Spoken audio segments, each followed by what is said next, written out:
So welcome everyone. I'm delighted to be here tonight and welcome Stefano Benazzo, former ambassador of Italy and artist. I would just like to say before we start that Stefano has a very prestigious exhibition going on at the moment in Florence at the Accademia delle Arti e del Disegno. He's exhibiting his architectural models. This academia was funded by Grand Duke Cosimo I, and the most prestigious artists in Florence, including Michelangelo and Giorgio Vasari, were part of this school. So it's a very, it's the best place where to hold your exhibition, Stefano. Welcome to our group. We are delighted to be in conversation with you this evening. Thank you very much for being with us. Thank you, Sandra. Thank you so much. Thank you all, ladies and gentlemen, for attending this meeting. It's not a conference, as I told Sandra and David. I have no problem in being interrupted. Whoever, they will decide who asks questions at what time, but I'm ready at any time. Thank you, Sandra. Thank you. Thank you, Stefano. I just wanted to ask you a quick question before we move on to the proper interview. Am I correct in saying that the exhibition is closing on Sunday? Yes, you are perfectly correct. It's the exhibition has been going on since October 5th. It's closing in the afternoon of Sunday, October 31st. And at 7 o'clock Monday, November 1st, I have a lorry ready to take away my 17 models with their plastic cases and the bases. So that's about 8 cubic meters of equipment and objects. When, if and when I will be reborn with another hat and head, I promise that I will not do this anymore, but I will stick to very small objects of art, the ones you can put in just one case and go and travel around the world, because I can tell you that at 72, having to move 8 cubic meters of things more or less alone, because I will have someone helping, but basically I'm on my own, so it's a bit tiring. But Sandra, you are right. So we have the last 3 days. I was at the exhibition today, and tomorrow I will go back to where I live in Umbria. Umbria is about 150 kilometers north of Rome, and that's where I live since 8 years, since I left diplomatic service. Excellent. Thank you very much, Stefano. I just wanted to say, if you are in Florence, as I said, you are still in time to visit the exhibition. But if you don't manage, there is a wonderful catalog, and the text is written by the director of the Accademia, Cristina Cidini. It's a beautiful book, and it is for sale also on Amazon. So we can talk about it again later towards the end. But let's start with some questions. Stefano, you have such a polyhedric personality, comprising a career in diplomacy and multiple interests as a sculptor, photographer, and architectural model maker. But let's start from the beginning. You have traveled considerably during your diplomatic career, serving at the embassies in Bonn, Moscow, and Washington. And you have been ambassador in Belarus and Bulgaria. So what were the challenges and the gratifications of representing your country abroad? Thank you, Sandra. I will try to make it very short, but let me start by telling all of you that I earned my first monthly pay 52 years ago. So I started early to receive instructions and orders, which is a good way to learn how to conduct a real life in work. You are asking me about the challenges. What I'm going to tell you applies to all my former colleagues from Italy, but any other country. I have been in touch and in excellent terms with many UK diplomats in many of the places I was living. And the challenges are the same for all of us. We are posted, I was, but let's say a diplomat is posted in a place which he should normally know perfectly well, but still it can be far away from his cultural, social, geographical habits. A spouse has to cope with all of that. The children have to change schools, friends, languages, everything. I moved myself, I am the son of a diplomat. I moved 31 times in my life, which for some of you, if you have been in the military or in other jobs where you have to move, you know what it means, because you have to change everything, you have to adapt. And I insist on the fact that we are not alone. We, the we being a man or a lady, as the person working in the first place, has a spouse. So the spouse, be it a lady or a man, has to go through the same problems and work on the same wavelengths. So the challenge, first of all, is to be able to represent one's country working as a team, which is extremely important. The gratification is to know that you have a job on your shoulders and that your country believes that you can represent it.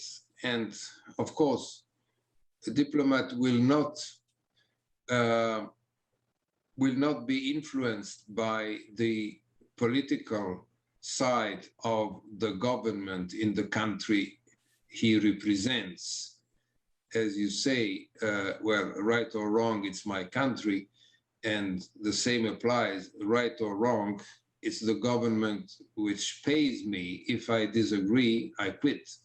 That's very simple. So if I am working in an embassy abroad, it means that I have to do my best to make my country appear in its best light. And more important than any other thing, be honest. If there is something which is not appropriate, one shuts up. One does not need to say everything, but if one speaks and talks about his country or writes about the country of accreditation to his capital, one must be honest. And that is paramount, as in many other jobs. So that would, I mean, it's the challenge which is most important. Let me, before I go on, say hello to two friends who I think are attending. One is Andrew Gill, who is the secretary of an organization called the World Alliance of Tourist Trams and Trains, of which, and I can see Andrew there, and that organization decided that I could be the president. So I don't know if I'm appropriate as a president, but I'm happy to say hello to Andrew. And also to a gentleman whom I don't know, who is Philip Paris. Philip Paris, whose book you see in the screen. This is the Italian translation of a book he wrote about something which I think you know well, which is the Italian chapel in Orkney, of course. Yes, and that's the reason why I am here today. And I thank Sandra and David Dreyer for organizing this meeting, and thank you for attending it. So I will explain later how it came out, but you can imagine. Of course, of course. Welcome to all these people, and now it's up to David. Okay, shall we move on to your other interests, your artistic interests? Can you tell us a bit about how you became interested in sculpture, and particularly how your great aunt, Sonia Gordon Brown, influenced your interest in visual art? Thank you, David. So again, I'm sorry, I have to go back somehow. My grandparents left Moscow, Russia, in 1914. I'm not going to tell you the history in the last 107 years, but my grandmother had a sister who was a sculptor. She studied in France with Bourdelle and Rodin. Then she married an American gentleman, had 2 children, and then she went to Florence and lived many years in Florence. And I am sure, and that's why I put in a section with her name and her history in my site. I'm sure that most of the artistic, if you want to call them this way, capacities come from what she did. So I think that it is appropriate to pay homage to someone who died many years ago, but who for sure left me as a legacy this capability. Sculpture. I've been used to do models and many things like that since I was a child. And when I was in Washington, D.C., I was posted there for 8 years. I thought that I might try and do something as a sculptor. So I started doing that. I went to take lessons. It was a group with a gentleman who was a sculptor, an American sculptor, by the way, of Italian origin. And I can tell you that it was tiring after work to have to go there and spend 2-3 hours sculpting, because, I mean, everything is tiring. But when you are there and you have a piece of wood or plaster or whatever, and you have to be there standing. So that's how I started. And if you have a look at my site, which, by the way, I control myself and I add things, you will see a section about sculpture, and there are most of the sculptures I made in the course of many years.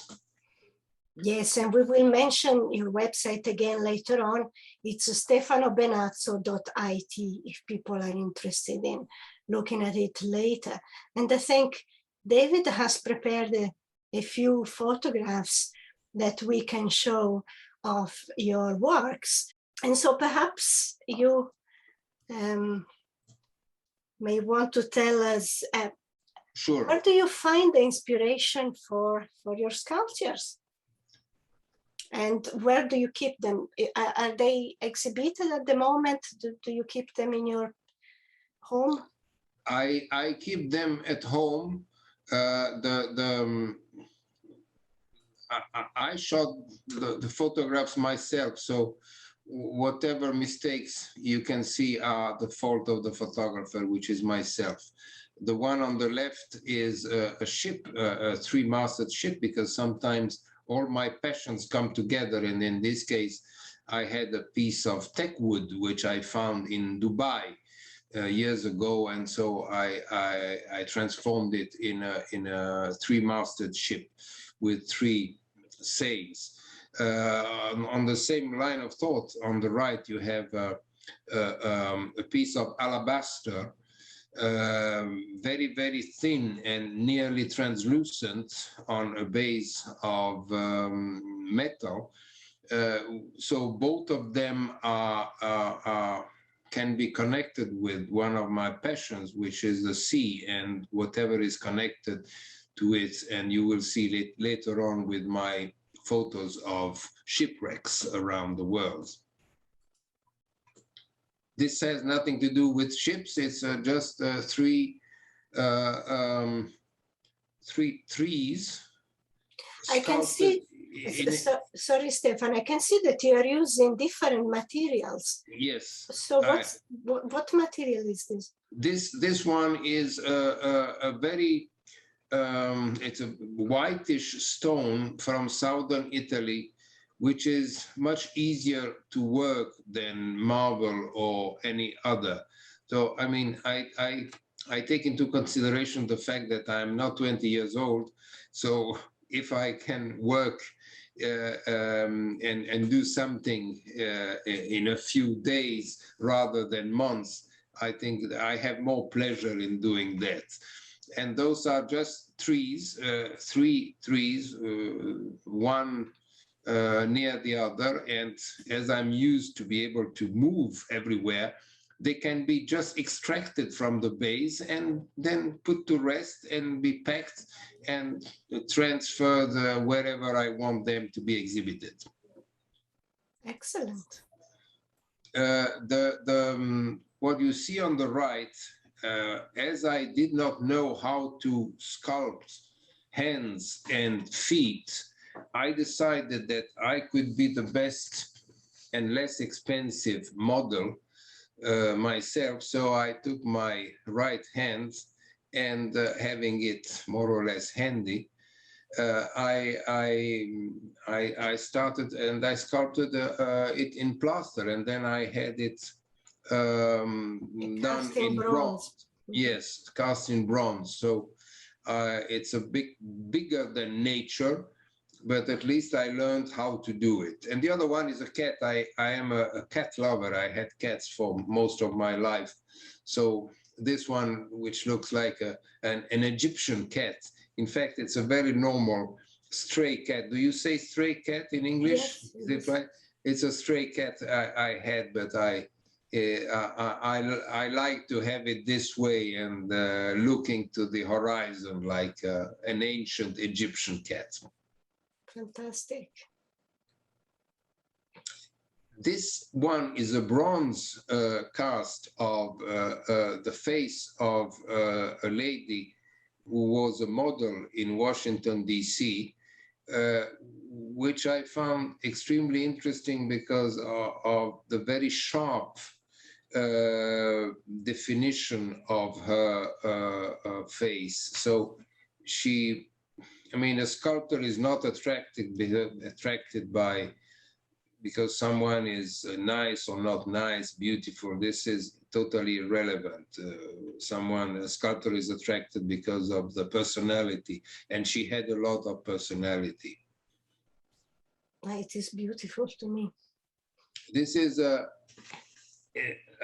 sculpture of my son, Alessandro, who is 46 years old. Fortunately for him, he's not like this. He's much nicer. But still, I like to see him this way. Now he has no hair anymore. His nose is smaller, but I wanted to have to have him sculpted, and he was not even there because he was living and studying in Italy at the time when I did that. But still, being my son, it's difficult to. For me to say that I unrecognize him. This is wonderful. On the left, again, I would say two sails, because that was the idea, to have two sails made of different stones. And the picture was shot against the sky, as you can see. So again, the sea subject comes out quite often. On the right, those are ivy branches which I cut from around an old tree. And as you know, ivy can go around and become very thick. And so I thought that it was nice just to have them as a demonstration of what nature is really. And then I painted them in gold because for a very, very simple reason. I had some gold spray left at home. So I use that one. So there is no message in painting them in gold. I could have done it in whichever color, but I like the idea of gold. This is again the same model that you showed before.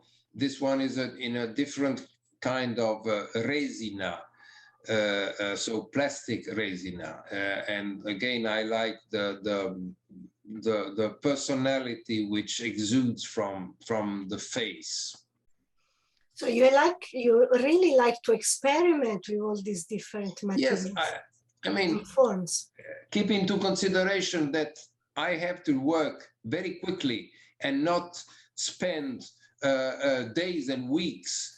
I see someone, could you ask the scale of the sculptures? The scale, for example, this one, which is a fire, a flame, this is about 60 centimeters high. It's again in this stone, very, very tender, whitish stone from southern Italy. And it's extremely delicate and fragile. So you can imagine that moving this means it's really a nightmare to move it elsewhere. But I like the idea of the fire. And of course, you may say that a flame is different. Of course, everybody sees it in a different way. I did a lot of studies in front of my fireplace to understand how to make it and to make it real, and then to transform it in a sculpture. Needless to say, those things break very easily. And so you learn also a lot of patience, because if you have worked for 2 weeks and then a piece breaks down, you have just to start all over again. Yes, start another one. This I did 10 years before the towers went down in New York. I like the idea of this stone. I built 4, like, I wouldn't say skyscrapers, 4 structures jutting out of the base. I remember driving from Washington. I bought this in New York, where there was an enormous place where they sell stones for sculptures. And then when the towers went down 20 years ago, I thought, well, I did that, and so I saw a connection between what I did and what happened, unfortunately, 20 years ago. This is a single piece of wood. It's about 2 feet long, which I sculpted and excavated to make 2 rings connected together. So it's just like a normal chain. If you have in mind the chains used for anchors, so I mean big chains, if you think that each part of this, each one has about 30 centimeters, 1 foot. So you can imagine that it's quite big, but it gave me a real pleasure, and it looks like something totally useless. Well, it means that there are 2 people, 2 personalities connected together, and they are part of the same piece of wood. Amazing. Thank you very much. Thank you, Sandra. I think David wants to Yes, so let's move on to the models that we talked about earlier. Sandra mentioned that they are currently in an exhibition at the Accademia del Disegno in Florence, and these models they're very similar to the models that you'll see displayed in aristocratic houses. They come from the time of the Grand Tour, so these kind of models we are familiar with. These models are all of ecclesiastical buildings or religious buildings, and one or two that are not religious. But can you tell us a little bit, Stefano, about why it's important to record this architectural heritage, and how did you sort of decide to focus on this type of representations? Sure. Thank you, David. Before you show the single models, which I think you might show later on, let me briefly give you some hints why I do this. I started making architectural models 25 years ago. I am not an architect. I did not study architecture. When I build a model, and I will tell you why I choose one or the other, my idea is to think about the people who designed, built, and prayed, if it is a religious model, inside the original. So the human being, the men and women who for centuries used those buildings to pray, to entrust their souls to someone higher up. May I make a brief aside? In the same way, men and women entrust their souls to someone and pray, whichever their religion, I don't care. The same happens for people who saved. They entrust their bodies to a ship, a boat. So in both cases, what is the center of my interest is the people, men and women who prayed in one case or sail in another. So that's why I always try and exhort people to forget about the model, the architectural model, or the guy who created them, but to think of what is before that. So the real, the original one. And let me tell you, as I said, I started building models 25 years ago. I built 17 until now. I had stopped years ago because I was shooting photos of shipwrecks around the world. But then pandemia came and I was not able to travel anymore, nor like everybody else. So I decided that I could not just wait that pandemia would stop, and I had to do something. So in the meantime, the last year and a half, I built 3 models, and I will tell you which one they are. And one of them is the Italian chapel in the Orkney Islands. How do I choose my models? It's just, it's like falling in love. You don't choose someone because he or she is beautiful or lives nearby or does the same work or has the same intellectual interest. You fall in love, that's it. So in the case of my churches, or not churches, because I also build mosques and synagogues, I built a model of the Arch of Constantine. Constantine was the guy who invented tolerance, although later on he started killing Christians, but that's something which is not so nice, but it must be said. I also built a model of what is, the name is Castel del Monte, which was built 12 centuries ago by an emperor called Federico II. Frederick II in southern Italy. So apart from churches, mosques, synagogues, I built in wood, in cardboard, and in synthetic resina. My models need about 2.5 to 3 months to be finished. How does it happen? As I said, I fall in love. I see one church in some place, and then I decided that I can do something of it. And try to give people the same emotions that I had by seeing it.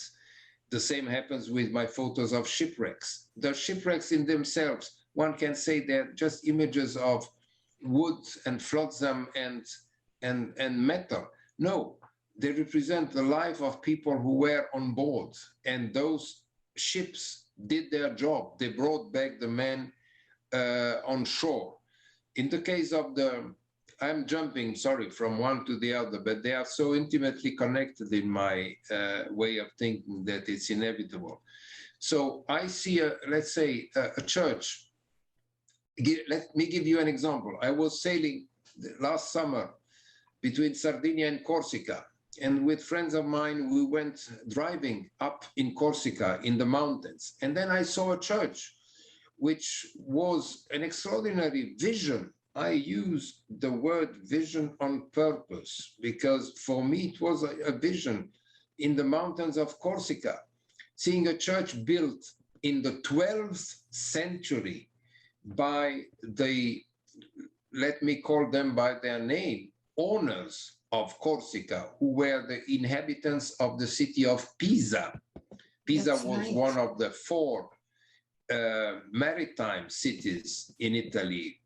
One of them was Venice, for example, which went all the way to Black Sea, apart from missionaries like Marco Polo going to China.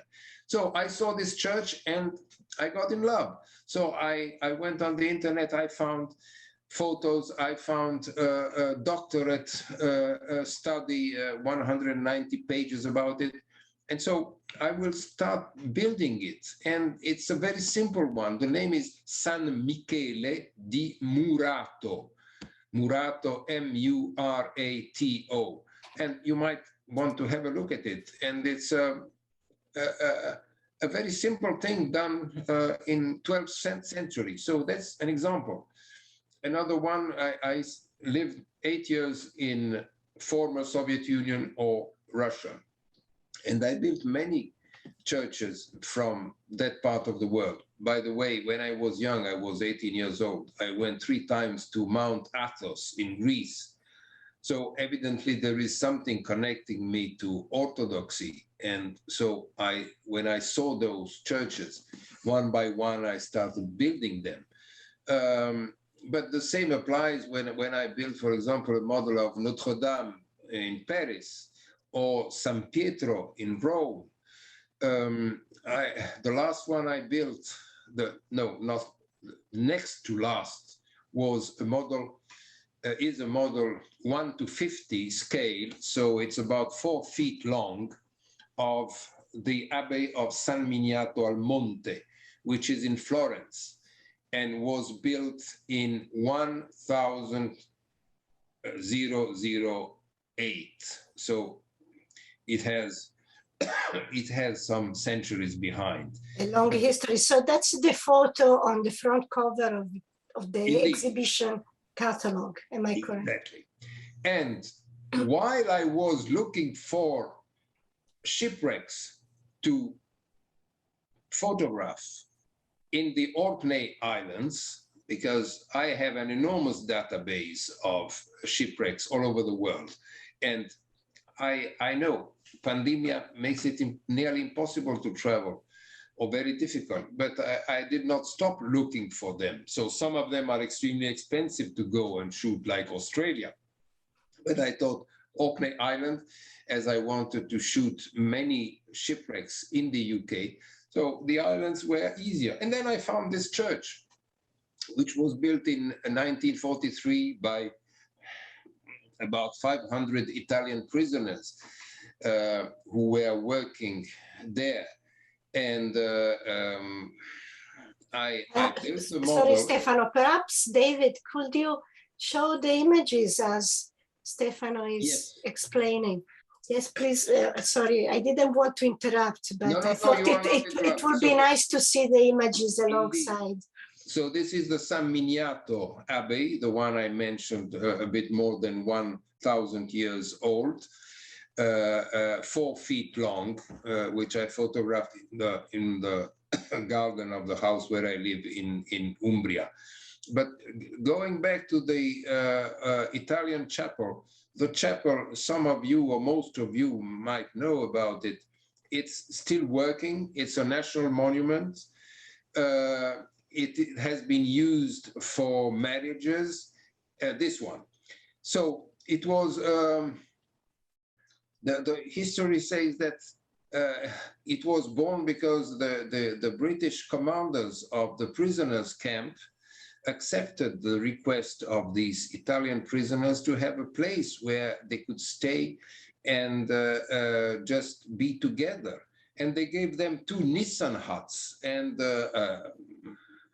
I cannot avoid but express my admiration for those commanders, the British commanders, who understood how important it might have been for those prisoners to have a place, which became a place where they started to worship, because it was not just a place to stay together at night after doing their job as prisoners. But then they built a church, and Philip Paris, who is somewhere among the people attending this meeting, wrote this book.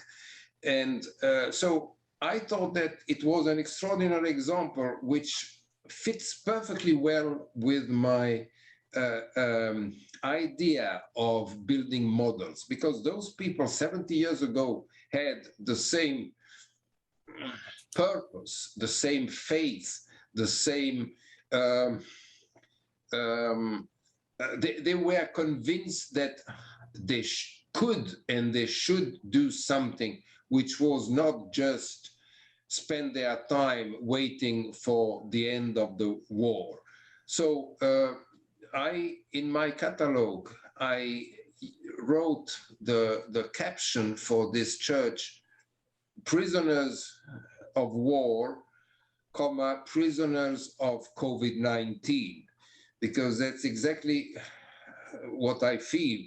Even if those people, and I am in touch with the children of the gentleman who was the main architect of this church, they did not know if they would even see their family again. Of course, they had through the Red Cross possibility to send and receive letters, etc. But that is a detail. What is important is that those people, in a climate which is not exactly the Italian climate, being the Orkney Islands, being prisoners of war, of course, it was better to be in the Orkney Islands than in India, but still, they had the courage and the will to do something, and that's why I inserted this model with the other ones, because there is no difference. Having been built 70 years ago, 1,000 years ago, the idea is the same. The people had the faith, and faith applies also to the ones who built a synagogue or a mosque. The faith, it's a monotheistic faith, and they did their best and they used it. And as I say, it's still in use and it's a national monument. It is true, Stefano. And I just wanted to say, well, some of your projects are very complex, but also in the case of the Orkney chapels, how do you source your information, the measures, for example? How do you source the measurements? Is it difficult? Is it easy? Sometimes it may be very difficult. What you see now, and I'm sure David will pass quickly the images of my churches. This is, as you recognize it, Notre Dame in Paris, which is made of cardboard, but still it's 2.5 months of work to do it like it should be. So it looks easy, but it's not at all. Oh, I'm sure. And in some cases, it's very difficult to find out the real measurements and then bring them to scale. And one must choose the appropriate scale so that it will fit with the rest of my work. And I don't know if there are others in this. This is San Pietro in Rome, which is also about 3 feet long. Now, there you see it from the front. the pictures have looked a bit funny because they were shot on purpose during the exhibition, so you can see them like the visitor can see them, with the plexiglass case on them. And this is also San Pietro, and you can see the reflections right, left, and behind, which bring something different to the image of the church, of the cathedral, of the basilica of San Pietro.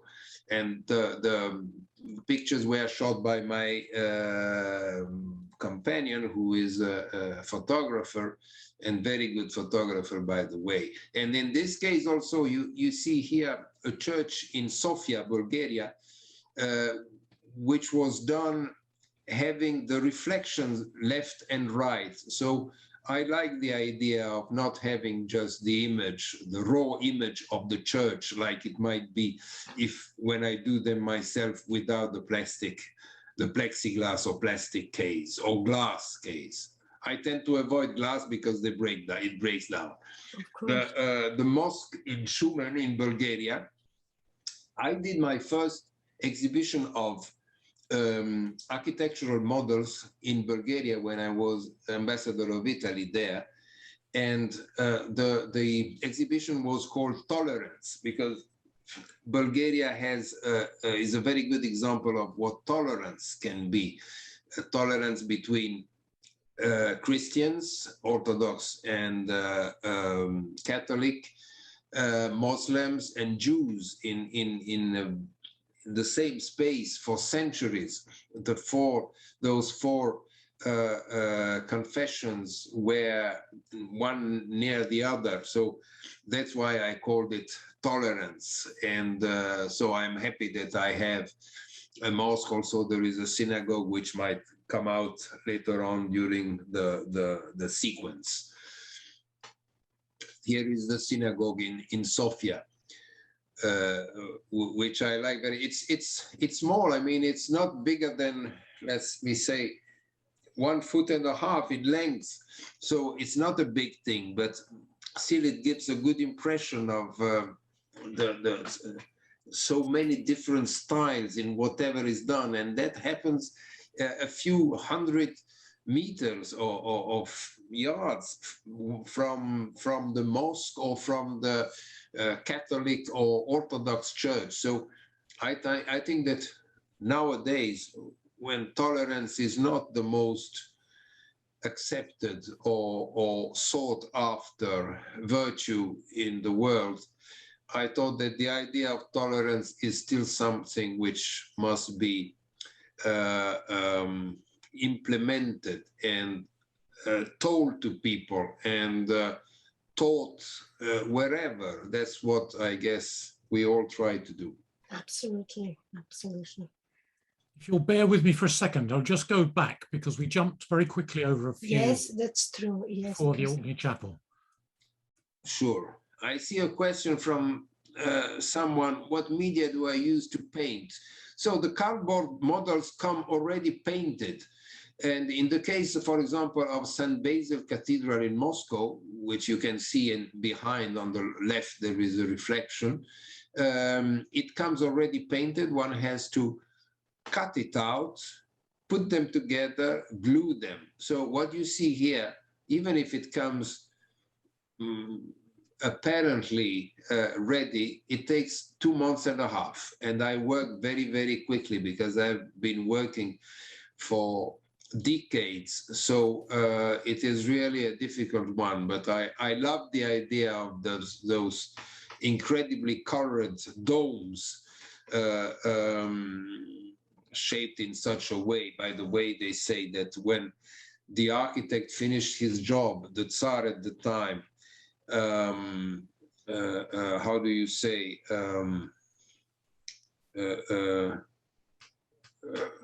when you make someone blinded him, saying, this way you will not be able to build another one like this one, which is perfect. There are, as you can imagine, many similar examples, like one of the churches, maybe David will show it later on I will tell you whenever they come. So this is again the Italian chapel. This is a church in Romania, which is the highest wooden structure in the world, 72 meters. I don't know how much it is, about 220 feet, without a single nail. And it's just like you see, it's a 72 meters high.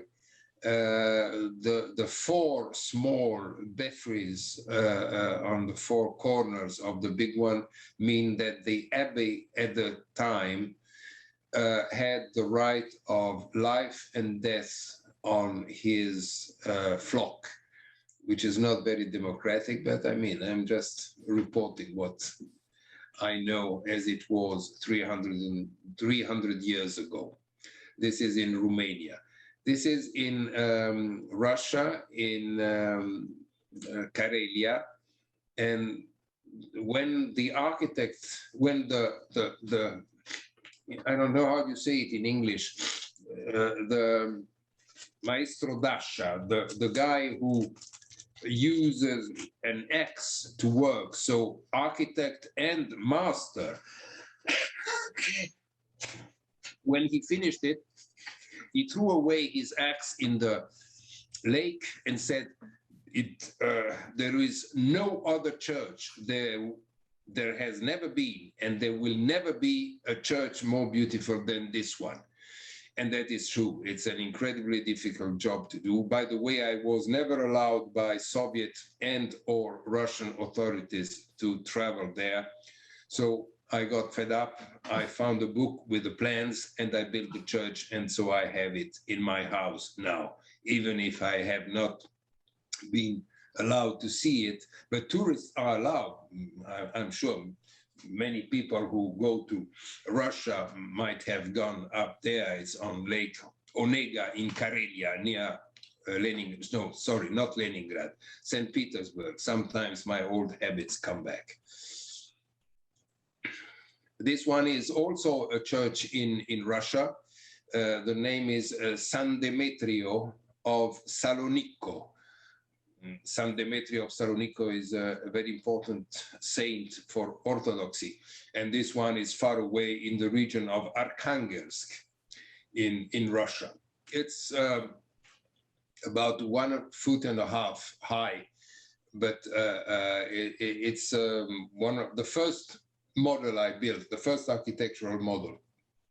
So I liked it so much that I went on and built others.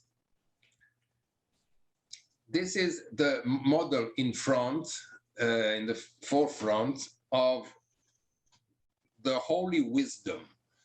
Holy Wisdom is now called Santa Sofia, Holy Sophia in Constantinople, now Istanbul. And I built it a few months ago because I was not happy about what had been decided by Turkey about this monument. And so I decided to build it exactly like it was in the Christmas night of 537 when it was inaugurated. This church, Holy Wisdom, is in fact the mother of all religious buildings for monotheistic religions, Christian, Muslim, Jewish. And many of its features can be found in many different religious monuments. I put light inside because I wanted it to express the same vision the architects had. It was that the holy wisdom of God should be able to irradiate all over the world. And that's why I put the light inside. It has 291 openings through which the light comes out. And the model has been shot inside a church which is in Todi, in Umbria, which was built by Bramante. So a few years ago, a few centuries ago, and I had an exhibition there of my models, and my companion thought that it was a good way to shoot it inside this incredible church, which, by the way, I see the church of, it's called the Consolazione. How, Sandra, how do you say Consolazione in English? Well, I'm not sure how would you translate it. I mean, it will say consolation, but I'm not sure that. Yeah, but anyway, it's we mean the same thing. The sense is that I see the Consolazione church from my windows at home. So I thought, why shouldn't I build it? So maybe David will show it. That is another one. This is in Florence. It's a very small chapel, and the model is 1:10 scale. And it's the funerary chapel for a gentleman whose name is Rucellai. And it's in Florence, and very few people go to see it because it's inside the church and people don't go there. The church has been is not consecrated, is desecrated. So, but I like the idea, and there are so many symbols of Florentine families, and what you see on the top is the sentence which was said by I don't remember if one or two angels when two ladies went to see Christ's tomb, and he told them that he is not here anymore. He resurrected, so non est hic, he is not here. So this is the meaning of, but this is the back side of this chapel. This is, you see, this is the what is written. This is the place where they interred him, but he's not here anymore. And I like this one. It's a very simple. It's about 1.5 feet long, but I built it because when I knew that I was invited to exhibit in Florence, I wanted to build something which is intimately connected with Florence. And so I decided on this one, apart from the San Migniato cathedral. And of course, I try to, every time I exhibit someplace, I try to find something which is related to the place, be it shipwrecks, photos of shipwrecks, or in this case, models of churches, because I think it's not a commercial idea, because I mean, I don't do my models to sell them, but because I like the idea that people can recognize. This one is in Todi, the one I was mentioning before. So it is the Cathedral of the Consolation in Todi inside the real church.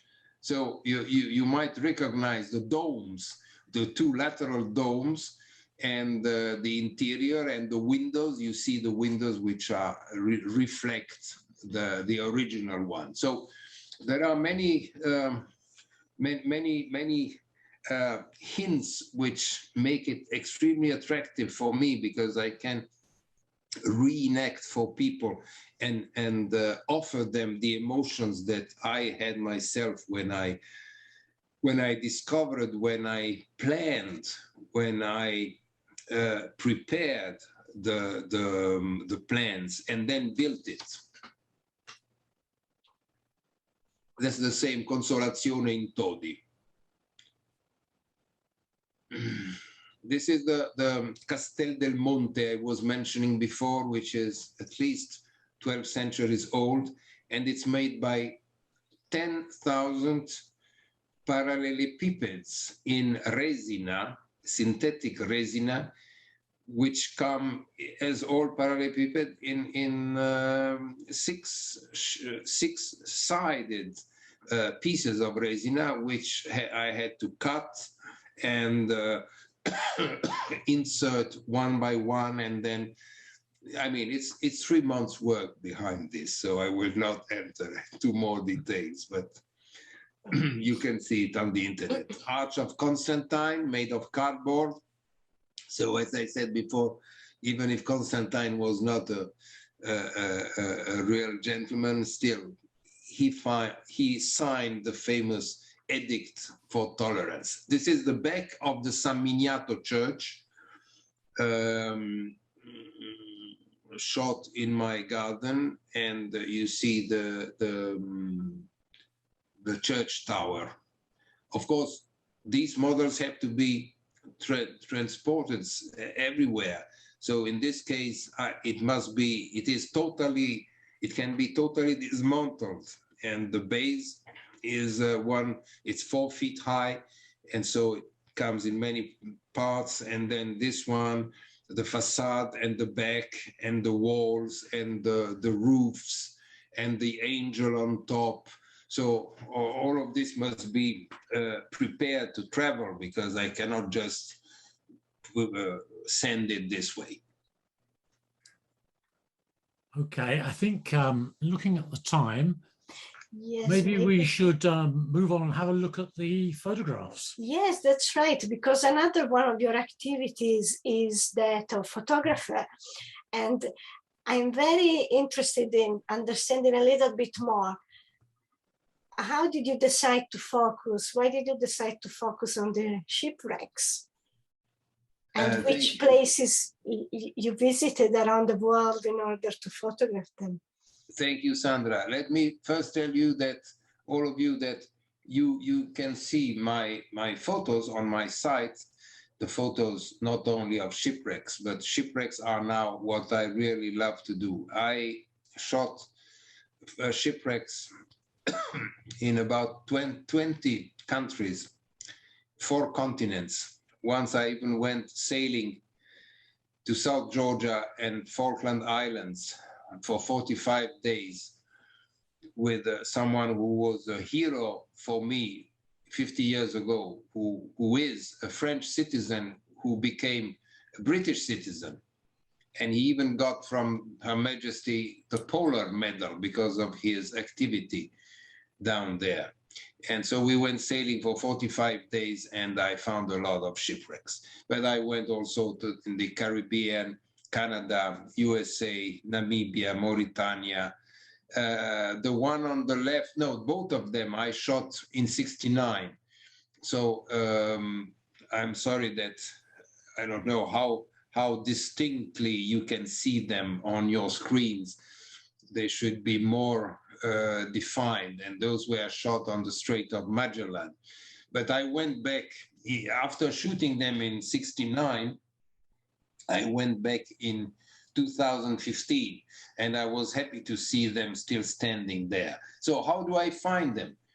I know that there are some places where there are more shipwrecks than others. One, for example, is in Canada, Vancouver Island, in Royston. There is one of the best kept cemeteries in Western Hemisphere. Another one is the Mallows Bay Cemetery on the Potomac near Washington, D.C. Of course, in Chile, Argentina, Strait of Magellan, there are a lot, because the ones, some of you might be very familiar with the history of sailing, and you know what how important those places were. You had to go through the 3 capes, Cape Leuven, Cape Horn, and Good Hope. So very often ships did not make it, and some of them are still there, and I found them. So for me, as I said before, they are symbols of life. I understand that sometimes one may think, oh, well, they are just pieces of wood, and no, they are real objects. They have a personality, and they did their job, that brought the men back, their men and their crews back. And by the way, in 1 week, I will have another book of mine will be published in France. You might wonder why it's in France, because I did not find any publisher in Italy interested to publish it. And the book is a book of photos, about 150 photos.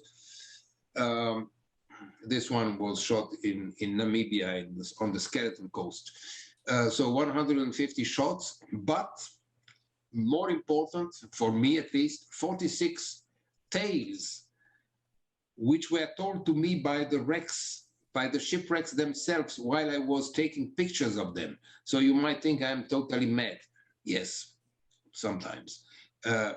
While I was taking pictures, the ships told me the history of the men on board.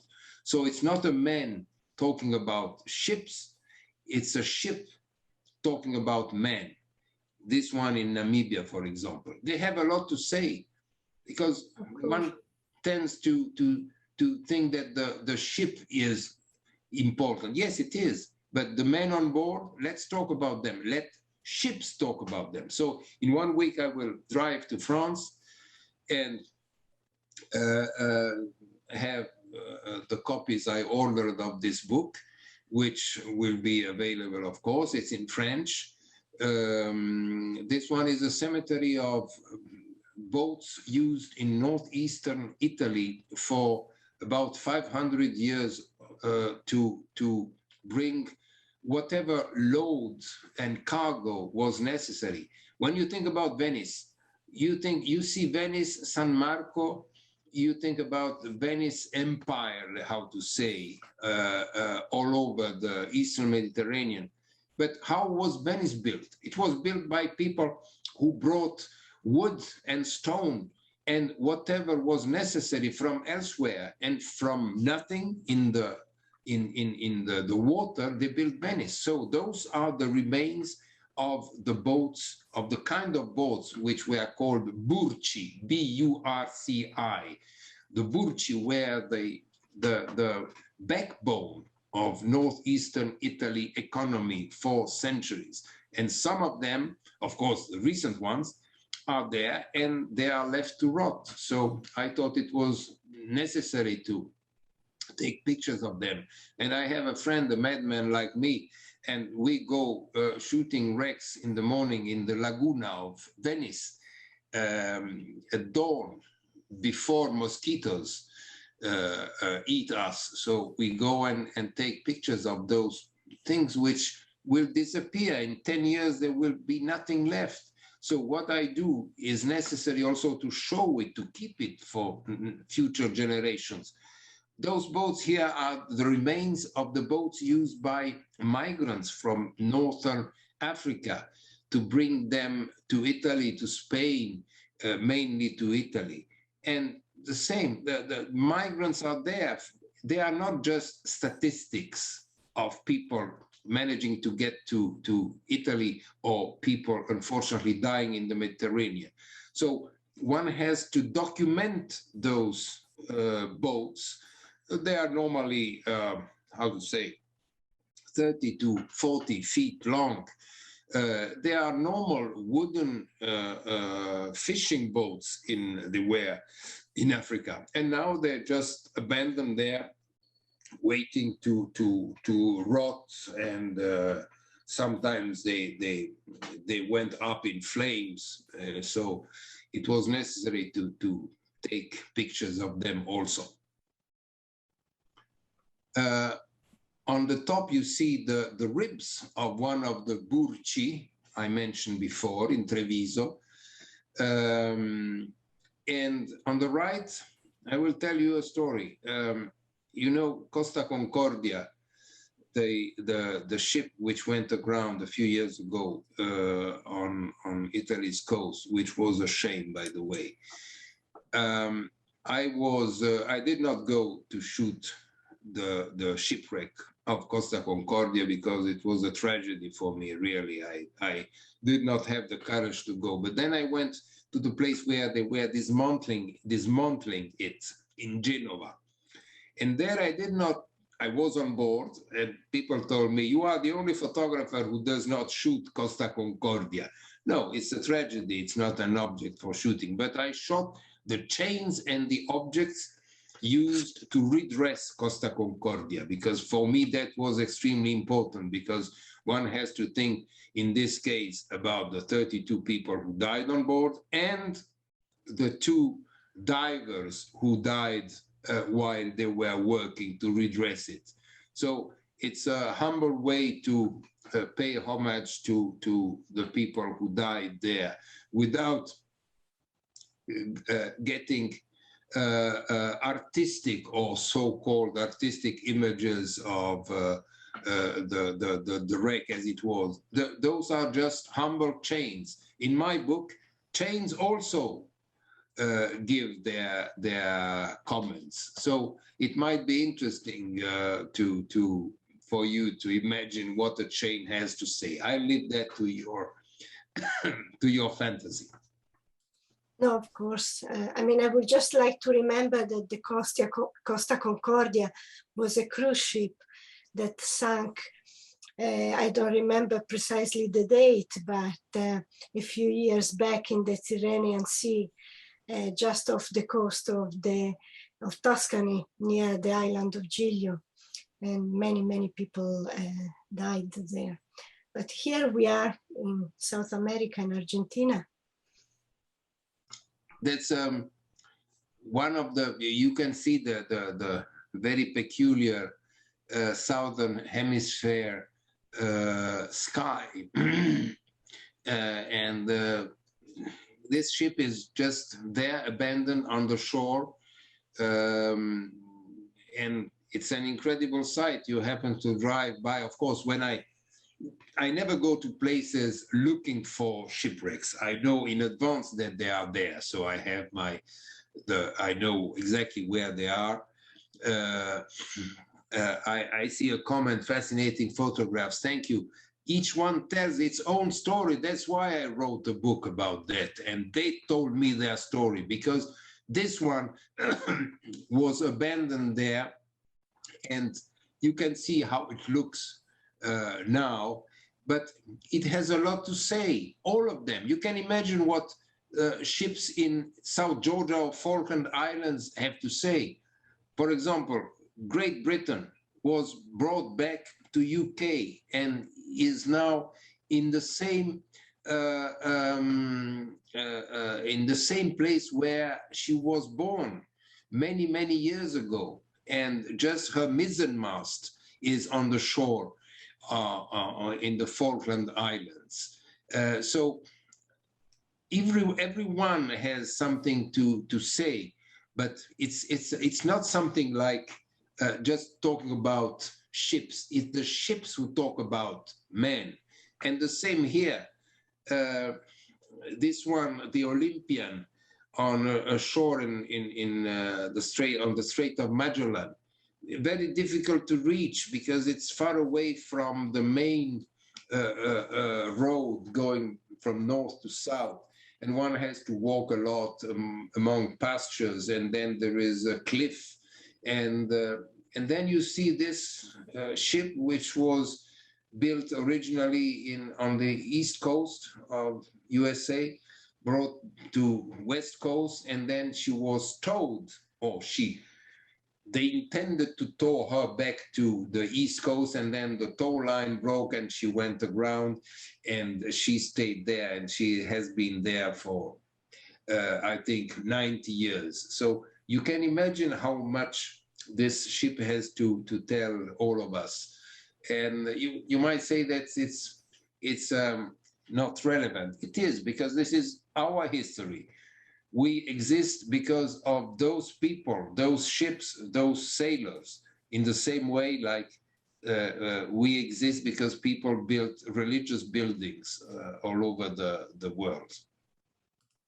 Well, I think we can now open it to the floor and ask if anyone, I mean, you got already some questions in the course of our talk, but perhaps someone else want to make a comment or ask a question. If you want to speak, please unmute yourself. you can click on the microphone icon that is on the bottom left of your screen and then mute yourself if you want to speak and ask a question to Stefano. I have been to the Italian chapel. Can you hear me? Yes, yes, we can. Yes. Yes, I have to dig out my albums, photo albums, to see the inside of the church and everything. It's very interesting. Thank you.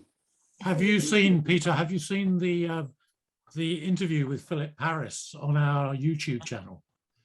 We did an interview about the chapel about a year ago, Sandra? Yes, that's right. It was late September last year. Yeah, it is recorded and it is on the Aberdeen Italian Circle YouTube channel. So feel free to go and have a look at that. Right. Yes, that's right. If you go into YouTube, you can digit Aberdeen Italian Circle and you can access all the videos from the previous season, including Philip Paris' presentation of his books on the Italian chapel in Orkney. Indeed.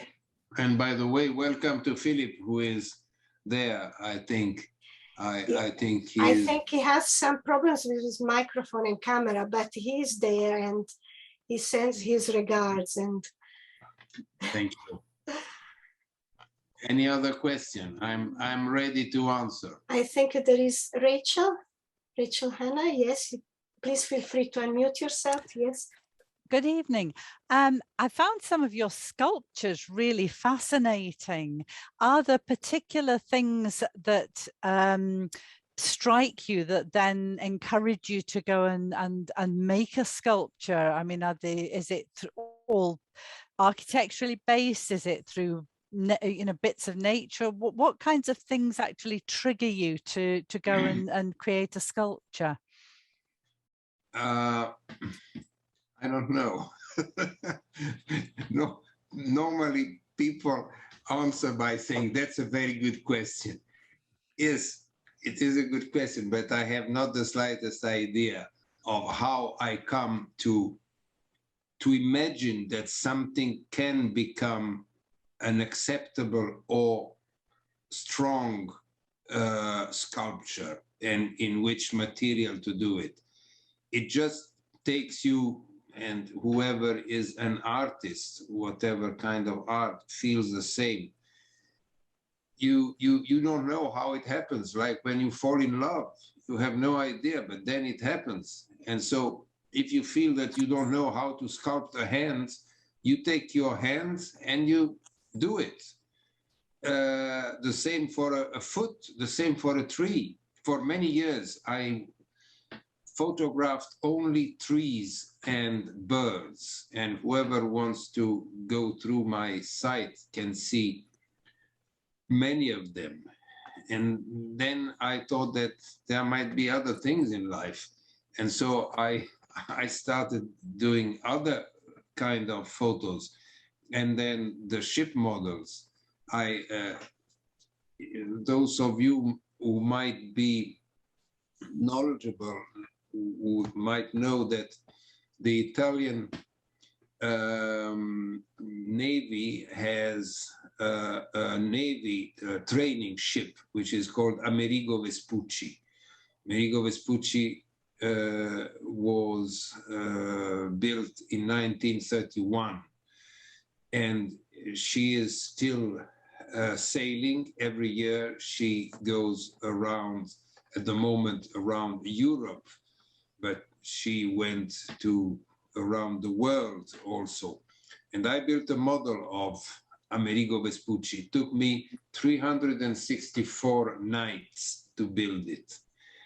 And the result is such that the Italian Navy put my model inside the office of the Chief of Staff of the Italian Navy. So let me tell you two things. First, the Italian Navy has 1,200 models of its ships. So if they choose mine, it means that it must not be so bad. The second thing is that I did not belong to the Navy. I am an officer in the mountain troops in Italy. So it has nothing to do with the Navy. So again, if they choose my mother, it means that it was good enough to be there. But the reason is always the same. Not the ship, not the model, not the guy who did the model, but the people who designed, who built, who maintained, who sailed on that ship, and they do it now. And one small thing, Nave Vespucci, ship Vespucci as it is, as the name is in Italian, had a sister. The sister was Cristoforo Colombo. And the Cristoforo Colombo was born 3 years before Nave Vespucci. Unfortunately, at the end of the war in 1947, among the harsh conditions imposed on Italy after the war, Cristoforo Colombo was given to Soviet Union. And in my book, the one which will appear in 1 week, there is a tale told to me by Cristoforo Colombo wreck, which I did not see because it was destroyed by fire in 1970 in Odessa.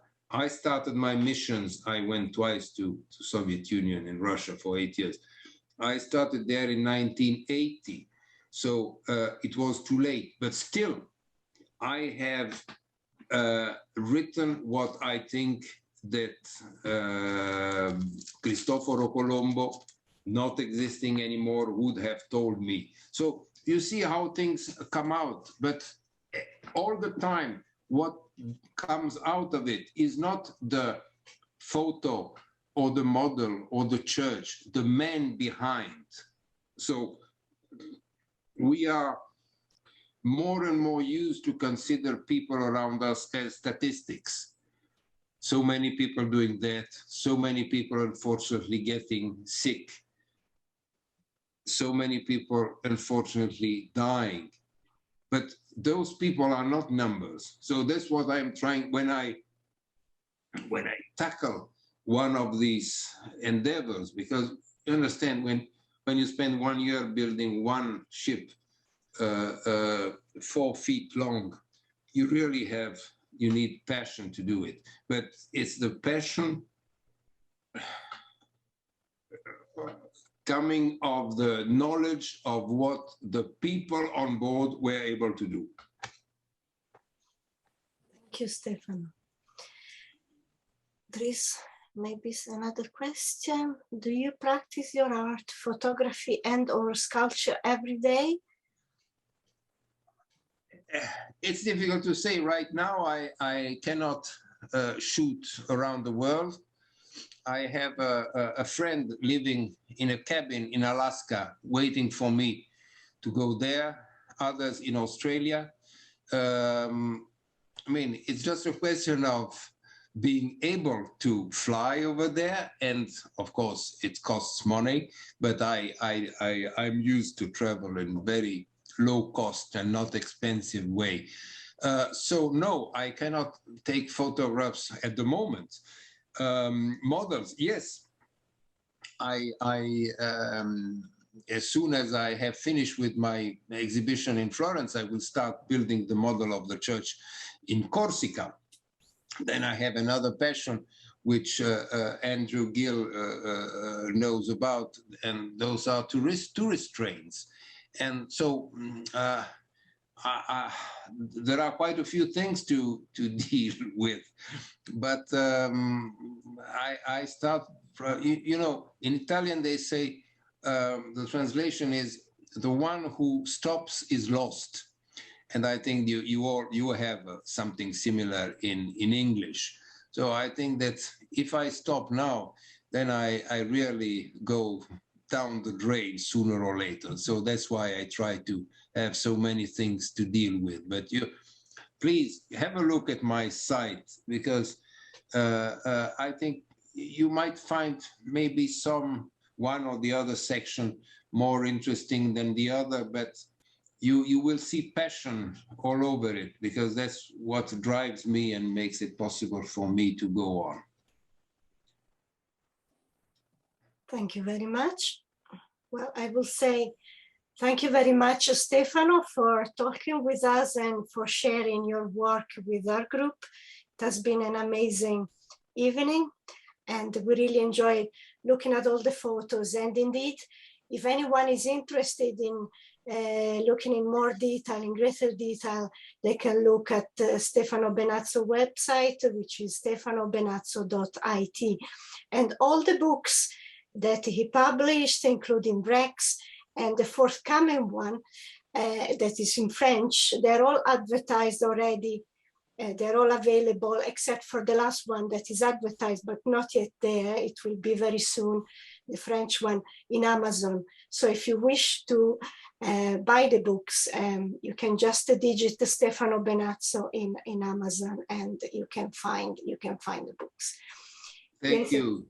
Thank you, Sandra. Thank you, David. Thank you, Philip Paris, for your work on the Italian chapel.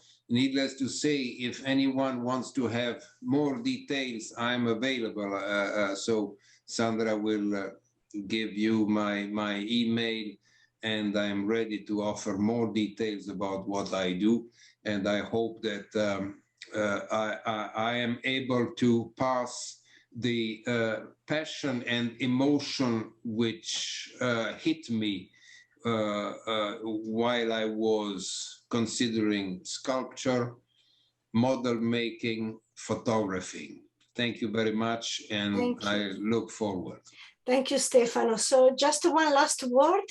Our next event is going to be Thursday, 18th of November. We are going to have an art historian, Jill Harrison, who is a lecturer at the Open University, and she's going to present on art and identity, textile and trade in Trecento, Siena. So I hope that you will join us then.